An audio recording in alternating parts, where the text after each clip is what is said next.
Morning everybody and welcome to today's morning market. So today I'm going to focus on this morning's data release, which is UK inflation coming in at 3.9%. But most importantly, what does this mean for you?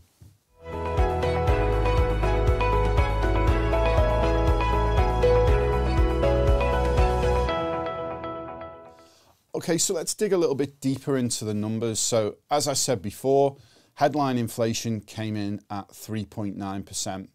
So that was below expectations of 4.4%. And it was also below the previous month's reading, so the one-year reading to the end of October of 4.6%. And then if we just want to think about where we are right now compared to where we've been over the past couple of years, this is the lowest level of headline inflation since September 2021. If you look at core inflation, so this excludes the more volatile components of food and also energy, that came in at 5.1% year on year. And that compares to the previous reading, so the October reading, which came in at 5.7% overall. But let's dig a little bit deeper into what's underneath that. What are the key components that are driving that? So the biggest downward contribution came from transport, and that came mainly from motor fuel. So previously, what you had seen in the October figures was a 0.5% increase year on year, but actually this is now a 1.5% decrease overall. As well as that, we saw a decrease in prices for recreation, for culture, and also for food and non-alcoholic beverages. But what's our take on this? You know, we've spoken about inflation so much on morning markets, on all of the podcasts that we do, on all of the marketing materials that we put out to you.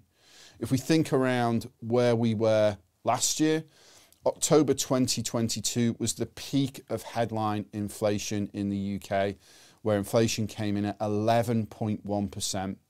What you can see is that there have been significant inroads made and that inflation has come down overall.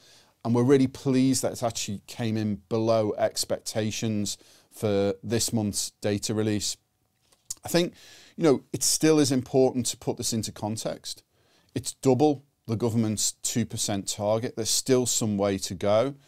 But what it does mean is that Rishi Sunak can say that he's met his target of halving inflation in the course of 2023. So finally, how have asset markets reacted? Well, they've reacted very positively as what you would expect. So the FTSE 100, as we speak, which is around about 9 o'clock in the morning, is up 1.5%. You've seen UK gilt yields decrease by around about 12 basis points. So that's positive for UK gilt prices. That's on the 10-year. And you've seen a little bit of weakness in sterling versus the dollar. So it's off around about 0.5% overall. That's everything from me. But before I go, I'd just like to plug one last thing, which is our podcast. So this is our final podcast of the year. It's a senior partner special. And within that, it's going to be a review of the year. So please, as always, do subscribe to our YouTube channels, and you can get all this information and more. Thank you very much.